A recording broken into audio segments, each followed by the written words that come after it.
Hello and welcome to a new video. আপনারা অনেকে অপেক্ষা করছেন প্রাইমারি নতুন নিয়োগের নোটিশের জন্য। যারা চাকরি প্রার্থী তারা কিন্তু বিভিন্ন ভিডিওতে কমেন্ট করছেন যে নতুন নিয়োগের নোটিশ কবে আসবে। তো কেন এটা লেট হচ্ছে বা ডিলে কেন হচ্ছে সেই ব্যাপারটা নিয়ে কিন্তু এই ভিডিও। অর্থাৎ ডিলে হওয়ার যে মেইন কারণ বলে আমরা মনে করছি, আদালতের বিভিন্ন মামলা পেন্ডিং আছে, যেটা হচ্ছে প্রশ্নভুল মামলা। অর্থাৎ 2017 টেট, 2022 টেট এবং সম্ভবত 2023 টেট, এই সমস্ত টেটের কিন্তু প্রশ্নভুল যে সংক্রান্ত মামলা আছে এবং তার সাথে টেট 2014রও প্রশ্নভুল মামলা, যদিও সেটা সম্পর্কে অতটা প্রভাব ফেলছে না এখানে। তো প্রশ্নভুল মামলাটা কেন ইম্পর্টেন্ট এখানে? কারণ এখানে অনেকেই কিন্তু নতুনভাবে টেট পাস করতে পারেন এই প্রশ্নভুল মামলার ফাইনাল জাজমেন্টের প্রভাবে।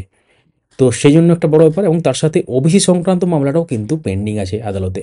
কারণ অনারেবল সুপ্রিম কোর্টে মামলাটি আগামী 7ই জানুয়ারি সম্ভবত লিস্টেড আছে, এবং তার সাথেও কিন্তু আরও গুরুত্বপূর্ণ মামলা আছে, যেমন ডিএ সংক্রান্ত মামলা আছে এবং তার সাথে এসএসসি 26,000 সংক্রান্ত মামলা আছে।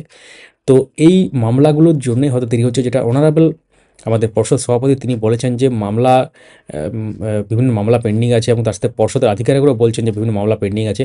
এবং তার সাথে তিনি বলেছেন যে 2023-এর যে টেট, অর্থাৎ পর্ষদ সভাপতি যেটা বলেছেন 23-এর টেটের রেজাল্ট বেরোচ্ছে না, একটা কারণ যেহেতু নতুন নিয়োগের যে নোটিশ সেটা কিন্তু এখানে মানে আসছে না, এবং আইনি জটিলতা তৈরি হতে পারে, যেহেতু টেট 2017, টেট 2022-এর যে প্রশ্নমূল মামলা সেটাও কিন্তু পেন্ডিং আছে, ফাইনাল জাজমেন্ট উঠে আসেনি। এক্সপার্ট কমিটিতে দায়িত্ব দেওয়া হয়েছে, অর্থাৎ সাবজেক্ট ওয়াইজ যে এক্সপার্ট আছেন, এবং তারপর কমিটি গঠন করা হয়েছে, বিশেষজ্ঞ কমিটি, কিন্তু সেখান থেকে যে ফাইনাল জাজমেন্ট সেটা এখনো উঠে আসেনি।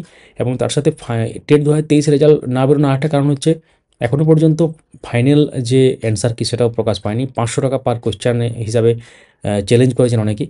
তো এটা একটা বড় ব্যাপার, এবং তার সাথে বাকি যে ব্যাপারগুলো আছে, আইনি জটিলতা তো অবশ্যই আছে, যেটা বলা হচ্ছে বোর্ড থেকে। তো এইগুলো না মিটলে কিন্তু পরবর্তী নিয়োগের নোটিশ আসার সম্ভাবনা খুবই কম।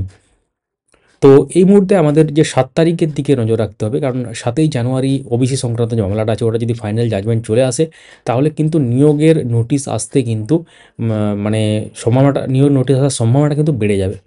তো সঙ্গে থাকবেন আমাদের, অবশ্যই আপডেট মাস্টার ইউটিউব চ্যানেল বা ফেসবুক পেজ থেকে সব কিছু জানিয়ে দিতে হবে। ভিডিওটি লাইক করুন, সবার সাথে শেয়ার করুন, মূল্যবান মতামত কমেন্টে জানান, বা কোনো প্রশ্ন থাকলে সেটাও লিখতে পারেন। Thank you so much for watching. ভিডিওটি লাইক এবং সবার সাথে শেয়ার করতে পারেন, এবং সোশ্যাল মিডিয়ার লিঙ্ক ডেসক্রিপশন আছে, চেক আউট এবং জয়েন করে নেবেন। এই ভিডিও এই পর্যন্তই। Thank you so much for watching.